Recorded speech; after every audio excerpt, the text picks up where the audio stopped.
London, 1858. The undisputed capital of the world's most powerful empire. A sprawling metropolis defined by its industry, its immense wealth, and its Victorian grandeur. But during the sweltering, record-breaking summer of that year, this great city was brought to a sudden, agonizing halt. The enemy wasn't a foreign army or a violent revolution. It was something far more intimate, yet far more terrifying. It was a stench, an odor so foul, so thick, and so overwhelming that it would forever be etched into history as the Great Stink. As the temperatures soared, the River Thames, the very soul of London, betrayed its people. It transformed into a vast, bubbling and black open sewer. The scorching heat cooked the waste of millions, turning the air into a toxic poison from which there was no escape. From the darkest, poorest slums to the golden halls of Parliament itself, London was beginning to choke. By the middle of the 19th century, London had become a tragic victim of its own unprecedented success. The Industrial Revolution had transformed this ancient city into the roaring workshop of the entire world. But while the skyline rose with chimneys, the infrastructure beneath the feet of Londoners was still trapped in the filth of the Middle Ages.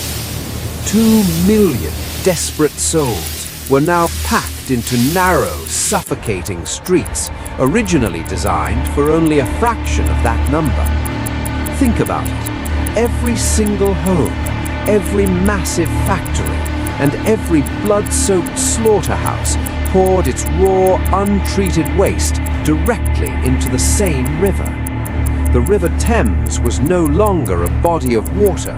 It had become a slow-moving, black tide of liquid poison. But the terror went even deeper than the stench. At that time, the greatest medical minds of the Victorian era were blinded by a fatal error.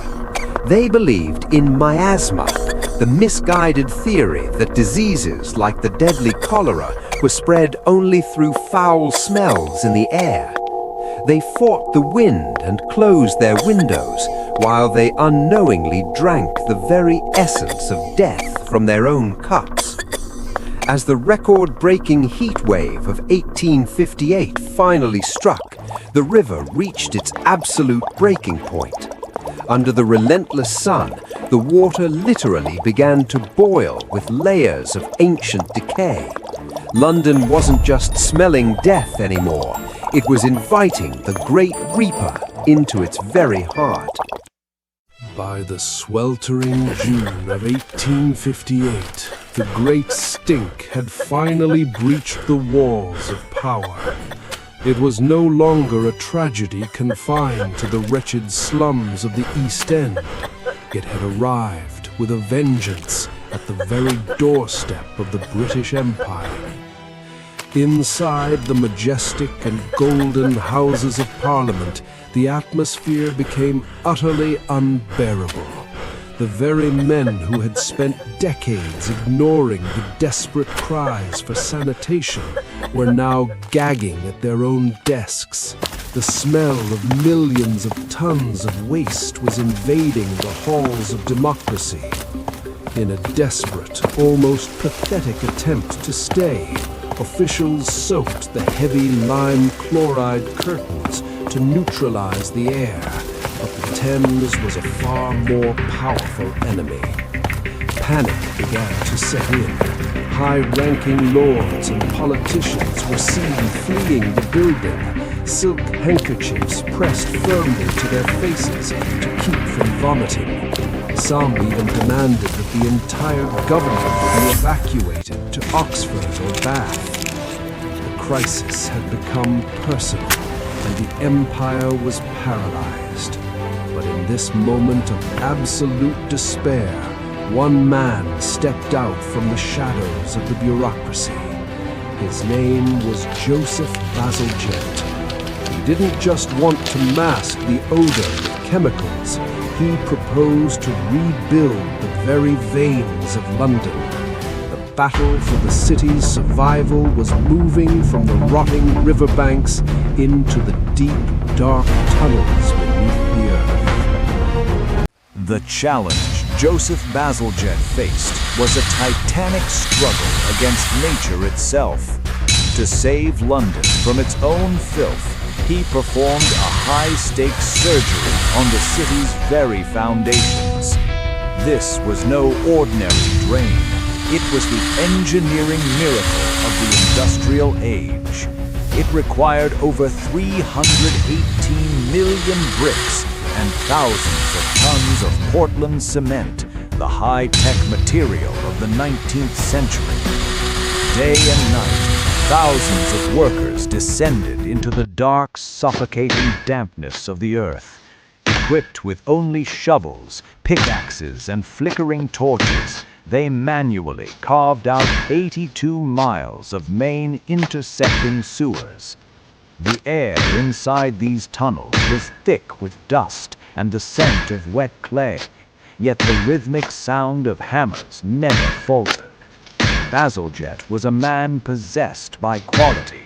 He personally inspected every inch of the brickwork. He knew that if just one arch failed, the world's greatest city above would collapse into a dark abyss.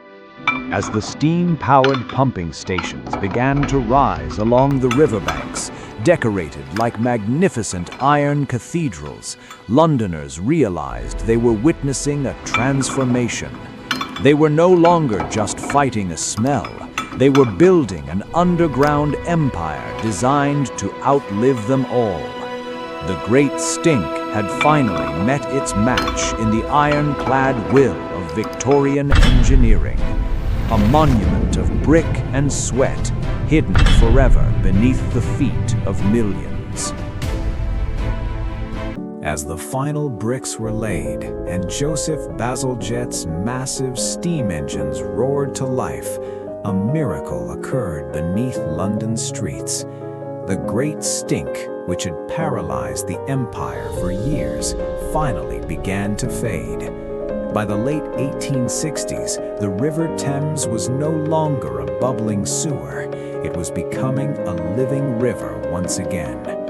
The terrifying cholera epidemics vanished almost overnight, proving that the real enemy wasn't the smell, but the water itself. Bazalgette's system was so over-engineered that it did not only save Victorian London, it continued to serve this metropolis for over a century and a half. It remains the hidden foundation upon which modern London was built. Today, as we walk through these historic streets, we often forget that just a few meters beneath our feet lies a cathedral of brick and iron, a monument to human ingenuity and the will to survive. The Great Stink taught humanity a vital lesson, that the health of a civilization depends on the water it protects.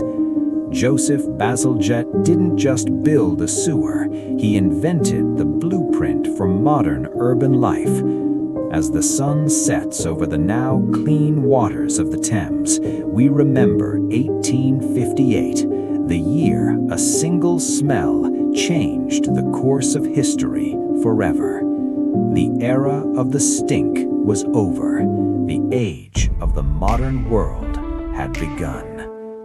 This is Epoch Enclave.